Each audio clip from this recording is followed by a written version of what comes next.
حين ولدت أعطيتني قلبا صغيرا خاليا ملأته حبا لك حبا نقيا صافيا حين ولدت أعطيتني قلبا صغيرا خاليا ملأته حبا لك حبا نقيا صافيا حين ولدت ها بیان کنیم. قبل از همه دوست دارم چون در طی این هفته‌ای که گذشت مصیبت عظیم و بزرگی که از طرف طاغوت زمان یعنی رئیس جمهور تاجیکستان که بر سر ملت مظلوم تاجیکستان او قانونی که وضع کرده که در حقیقت از او شعارهایش بوی فرعونی و نمرودی میایه ما یک تسلیت و یا اینکه در مقابل طاغوت ثابت قدمی ملت تاجیکستان یک تبریکی برای از اونها داشته باشم. به تمام ملت تاجیکستان و برای خواهر و برادری که در تاجیکستان هستند سلام خاص دارم. در هر زمان طاغوت ها و در هر زمان فرعون ها و نمرود ها هست.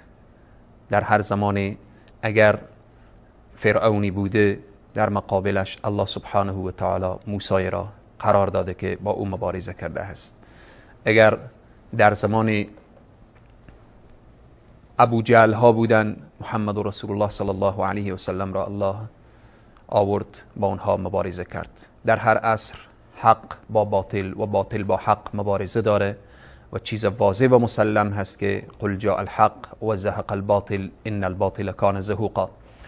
تو خواهر مسلمانی که در تاجیکستان امروز حجاب تو دشمنان اسلام او را دیده نمیتوانند. حکومت با تمام نظام و قوت و قدرتش میخواه فقط با حجاب تو مبارزه کنه. پس این حجاب خیلی سلاح بزرگ است که یک رئیس جمهور با ارتش خود با یک حجاب خواهر مسلمان خود را به مقابل قرار میده.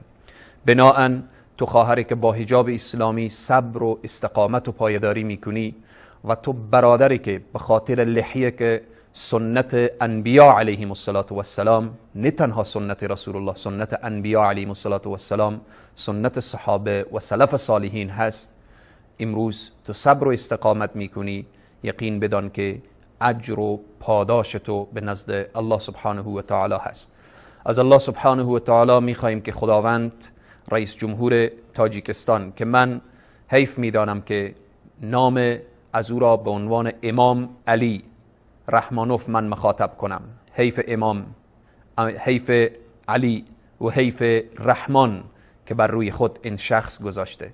بر این دعای هدایت می کنم الله سبحانه و تعالی این را هدایت کنه و از این قانونی که وضع نموده پشیمان بشه و ندامت بکشه و از ملت نجیب و شریف مسلمان تاجیکستان معذرت بخواهه و از همه امت اسلامی.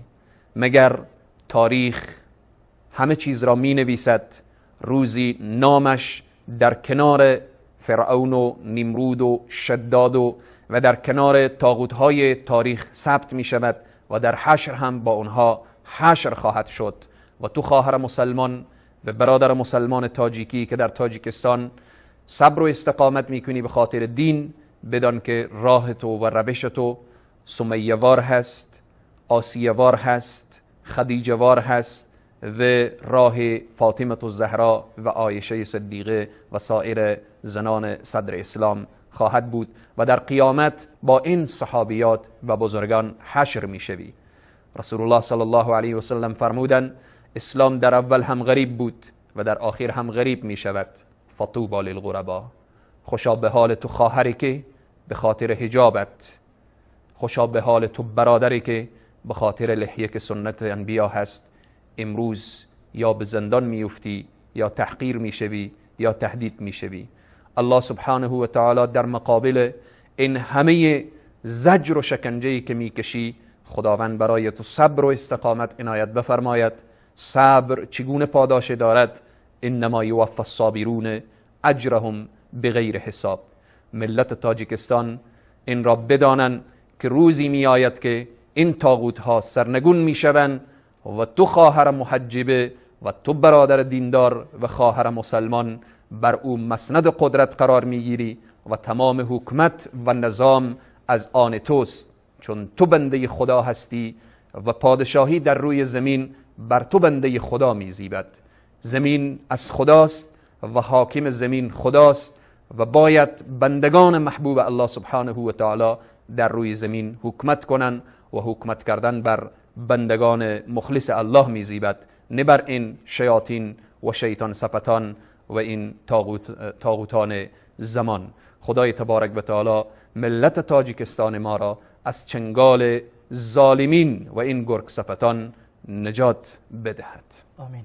حين ولدت أعطيتني قلبا صغيرا خاليا ملأته حبا لك حبا نقيا صافيا. حين ولدت أعطيتني قلبا صغيرا خاليا ملأته حبا لك حبا نقيا